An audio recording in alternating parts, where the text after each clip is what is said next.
Les mesures de tendance centrale, la moyenne. La moyenne est la mesure qui joue le rôle de centre d'équilibre des données. C'est la valeur qu'on obtient si l'on répartit équitablement les données à chacune des unités statistiques. Comme c'est une mesure théorique, on lui garde une précision d'une ou deux décimales selon le contexte, et ce, même si la variable est quantitative discrète. Comme c'est un centre d'équilibre des données, on le calcule en faisant la somme des données divisée par le nombre total des données. C'est ce qui correspond à la répartition équitable des données à chaque unité statistique. Qui dit somme des données dit variable quantitative. Donc, on ne peut pas calculer de moyenne avec des variables qualitatives, puisqu'il est impossible de faire la somme de catégories de mots. Pour la notation, afin de simplifier l'écriture, nous utiliserons des symboles pour représenter les moyennes calculées. Lorsque la moyenne proviendra d'une population, on lui mettra le symbole mu. Et lorsque la moyenne sera calculée à partir de données qui viennent d'un échantillon, on lui donnera le symbole X bar. Dans ce contexte-ci, nous avons le salaire annuel des 150 clients de l'entreprise Ensaka. Nous avons affaire avec une population. On mettra donc le symbole mu au calcul de la moyenne. Pour calculer cette moyenne, c'est comme si on voulait repartir tous ces salaires-là aux 150 clients de façon équitable. Donc, nous voulons faire comme si les 150 clients recevaient exactement le même salaire. Nous allons donc additionner ces 150 salaires annuels et les répartir à chaque client. Donc, la somme de toutes mes données divisée par 150 me donne un salaire moyen de 89 416,60. Quand j'interprète, je dois parler de ma variable et de mes unités statistiques, et comme j'analyse une moyenne, je vais utiliser le mot moyen ou moyenne. Ce qui fait que les 150 clients de Ensaka ont un salaire annuel moyen de 89 416,60. Nous pouvons aussi calculer la moyenne à partir des données regroupées en tableaux. Ce tableau-ci montre la répartition des 150 clients de l'entreprise selon le nombre d'achats effectués dans la dernière année.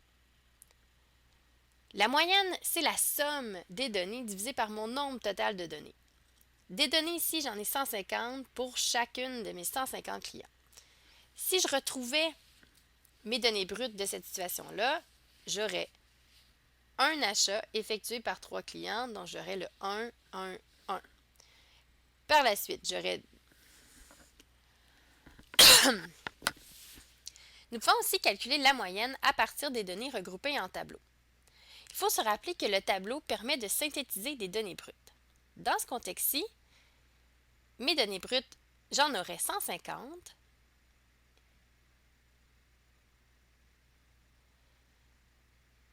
Et chaque donnée représenterait le nombre d'achats effectués par chaque 5. On peut aussi calculer la moyenne à partir des données regroupées en tableaux. Il faut se rappeler que le tableau permet de synthétiser les données brutes. Dans ce contexte-ci, j'ai 150 unités statistiques. Donc, chaque donnée représente le nombre d'achats effectués par client. Ma variable est donc le nombre d'achats effectués. Ainsi, je peux voir que le 1 est là 3 fois, que le 2 est là 20 fois. Pour avoir ma somme de mes 150 données, je dois donc effectuer 1 fois 3, plus 2 fois 20, plus 3 fois 22, ainsi de suite. Pour l'avant-dernière ligne de mon tableau, on a 10 achats et plus. Je vais donc utiliser 10 comme représentation de cette classe-là. Ainsi, mon numérateur permet d'avoir la somme des achats effectués par les 150 clients, et comme la moyenne permet d'avoir une répartition équitable, je dois donc diviser cette somme d'achats-là par 150 clients, ce qui me donne 5,3 achats en moyenne par client.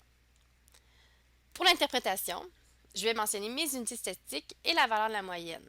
Les 150 clients de Ensaka ont fait 5,3 achats en moyenne dans la dernière année. Lorsque la variable est regroupée en classes, on va utiliser le même principe. Donc, les valeurs de la variable sont regroupées avec des classes 0, 1000, 1000, 2000, 2000, 3000. et on a des répétitions. Donc, il y a 30 clients qui ont acheté entre 0 et 1000 fois. Donc, pour trouver ma somme des achats, je vais utiliser mon point milieu de la classe que je vais multiplier par son effectif. Donc, je vais utiliser 500 fois 30 plus 1500 fois 10 plus 2500 fois 55, ainsi de suite. Pour la dernière classe qui est ouverte, 5000 et plus, je vais utiliser la même largeur de classe que les autres. Donc, je vais faire comme si 5000 et plus était en réalité la classe 5000, 6000 et je vais utiliser son point milieu qui correspondrait à 5500. Mon numérateur permet donc d'avoir une approximation de la somme totale des achats effectués par les 150 clients.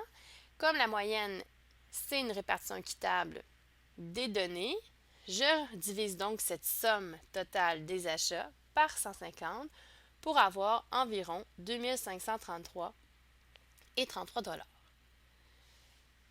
Pour mon interprétation, comme on a utilisé le point de vue des classes, notre calcul devient une approximation de la moyenne. Je vais donc le manifester, le souligner dans mon interprétation par on estime que. Je vais encore mentionner mes unités statistiques. Les 150 clients de NSACA ont acheté en moyenne pour 2533 et 33 dans la dernière année. Et si on n'avait que les pourcentages? Il est possible de calculer la moyenne avec les pourcentages seulement. Dans ce cas-ci, on utilise encore les points milieux comme approximation de la classe, donc le 500, le 1500, 2500, etc. Par contre, on va le multiplier par le 20%. Donc, pour calculer la moyenne de ce contexte-ci, on va faire 500 fois 20% plus 1500 fois 6,7%, ainsi de suite. Dans ce contexte-ci, nous n'avons pas à diviser par le nombre total de données parce que cette division-là a déjà été faite dans le calcul du pourcentage. Lorsqu'on a trouvé 20%, c'est parce qu'on avait 30 unités statistiques sur notre total de 150 qui donnait 20%. Même chose pour 6,7%, c'était 10 clients sur 150 qui permettait de trouver 6,7%. La division par le nombre total d'unités statistiques a donc déjà été faite dans chaque calcul du pourcentage. C'est pour ça que pour la moyenne, nous n'avons pas à rediviser à nouveau pour obtenir la valeur qui est de 2536,50. Encore une fois, c'est une approximation puisqu'on utilise le centre, le milieu de la classe. Donc, si on avait interprété, on le ferait de la même façon avec on estime que les 150 clients de l'entreprise NSACA ont dépensé en moyenne pour 2536,50 pour les achats effectués dans la dernière année. Il faut être en mesure de bien saisir la représentation. Maintenant, il est important de comprendre ce que fait une moyenne pour être capable d'analyser dans le contexte correctement nos données. La moyenne n'est pas toujours la mesure la plus représentative d'une situation, parce que la moyenne est influencée par les données extrêmes. Comme on fait une somme des données que l'on répartit équitablement à chaque unité statistique, s'il y a des grosses valeurs qui viennent grossir la somme, ça va influencer notre moyenne. Même chose si on a des très petites valeurs qui viennent s'additionner pour la somme totale des données, ça va venir aussi diminuer la valeur de la moyenne. Pour comprendre ce que fait la moyenne, on va y aller avec le petit exemple suivant avec les compositions familiales. Donc, on a 3 familles seulement. La première famille a 6 enfants, la deuxième en a 2 et la troisième n'a qu'un seul enfant. Si on regarde ce que la moyenne fait comme travail, elle va additionner les données et répartir ça à travers les trois familles. Donc, c'est comme si on mettait tous les enfants dans le même pot, puis on redonnait ça aux 3 familles. Donc, on a en tout 6 plus 2 plus 1 enfant, donc 9 enfants qu'on a à répartir dans 3 familles. Ce qui fait qu'on a maintenant 3 enfants par famille. Dans ce cas-ci, chaque famille était une unité statistique et la variable était le nombre d'enfants par famille. Nous obtenons donc une moyenne de 3 puisque cette moyenne-là a été influencée par la famille 1 qui comportait 6 enfants. Donc, dans ce contexte-ci, la moyenne n'est pas nécessairement la mesure la plus représentative pour l'analyse des données.